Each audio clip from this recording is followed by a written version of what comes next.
নমস্কার বন্ধুরা, কেমন আছো তোমরা সবাই? আশা করি সবাই খুব ভালো আছো। শুভমিতা ব্লগে সবাইকে স্বাগত জানাই। আজকে তোমাদের সাথে একদম নতুন স্বাদে মুগমোহন ডালের রেসিপি শেয়ার করব। দেখো তো এই নিরামিষ রেসিপিটা তোমাদের কেমন লাগে। আশা করি রেসিপিটা তোমাদের ভালো লাগবে।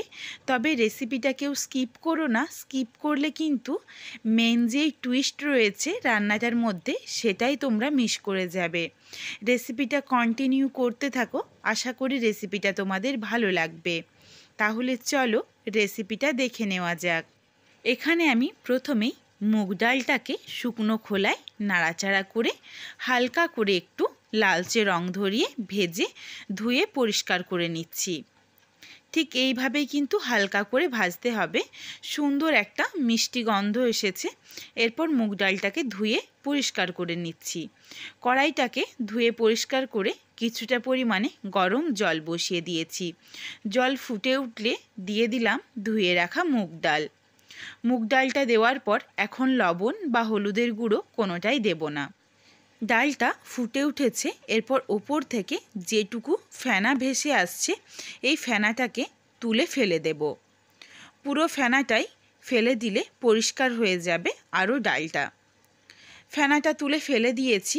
এরপর এখানে আমি লবণ আর হলুদের গুঁড়ো ব্যবহার করব।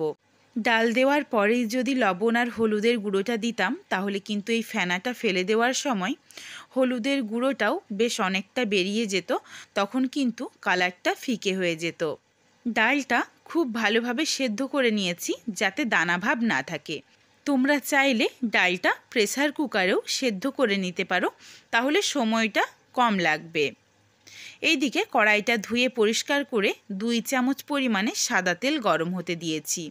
এই রান্নাটা চাইলে তোমরা সাদা তেল না ব্যবহার করে ঘি দিয়েও কিন্তু এই রান্নাটা করে নিতে পারো। তেল খুব ভালোভাবে গরম হয়ে গেছে। এরপর এখানে আমি কিছু সবজি ভেজে নিচ্ছি। ছোট্ট ছোট্ট করে কেটে নিয়েছি ফুলকপি আর গাজরটা ভেজে নিচ্ছি। তোমরা চাইলে এখানে তোমাদের পছন্দ মতো আরও কিছু সবজি অ্যাড করতে পারো।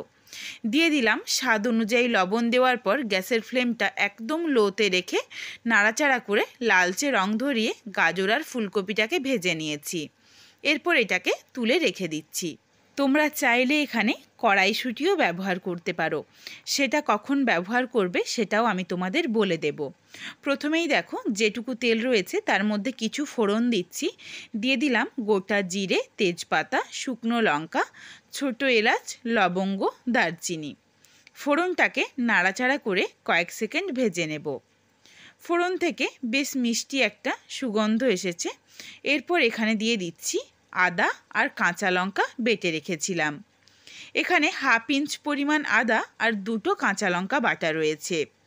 সামান্য একটু জল দিয়ে একদম মিহি করে পেস্ট করে নিয়েছি। এই মশলাটার সাথে 1 চিমটি হলুদের গুঁড়ো দিয়ে নাড়াচাড়া করে মশলাটাকে ভালোভাবে কষিয়ে নিতে হবে।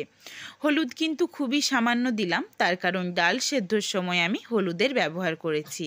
এরপর এই রান্নাটার যেটা মূল উপকরণ বা মেন টুইস্ট তোমাদের বলেছিলাম সেটা হলো এই উপকরণটা। 4 থেকে 5টা কাজু বাদাম আর 1 চামচ পরিমাণে ছানাকে আমি সামান্য একটু জল দিয়ে একদম মিহি করে পেস্ট করে নেব। তোমরা চাইলে এখানে পনির দিতে পারো বা মালাই পনিরটা দিলে কিন্তু আরও ভালো হয়, সেটা দিয়েও এইভাবে মিক্স করে নিতে পারো। তবে আমার হাতের কাছে ছানাটা ছিল, এই জন্য আমি ছানাটাই ব্যবহার করেছি। ছানার জলটা পুরোটাই ভালোভাবে ঝরিয়ে নিয়ে সামান্য একটু জল আর একটু কাজু বাদাম দিয়ে ছানাটাকে মিহি করে পেস্ট করে নিয়েছি।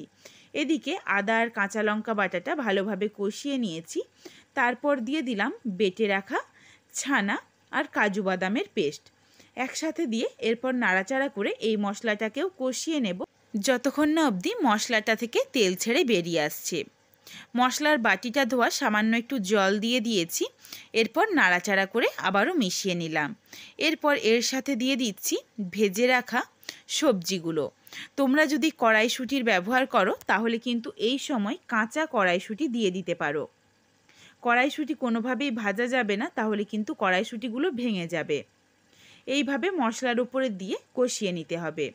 কিছুটা পরিমাণে কাজু কুচি আর কিশমিশ কুচিও দিয়ে দিলাম মশলার সাথে।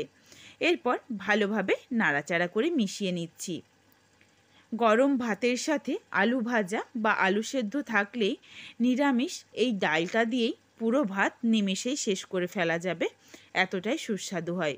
মশলাটা থেকে দেখো সুন্দরভাবে তেল ছেড়ে এসেছে, মশলাটা কিন্তু রেডি হয়ে গেছে। এরপর এখানে আমি দিয়ে দিচ্ছি সেদ্ধ করে রাখা ডাল। ডালটা দেবার পর আবারও একবার ভালোভাবে মিশিয়ে নেব।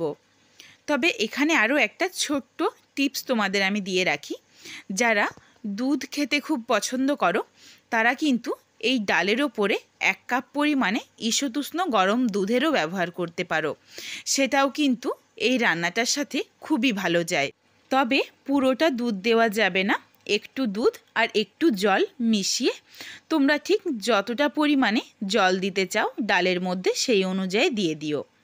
অনেকে ডালটা একটু ঘন পছন্দ করে, তারা তাদের মতো করে দিও, আর যারা একটু পাতলা ডাল পছন্দ করো তারা সেইভাবে দিয়ে দিও।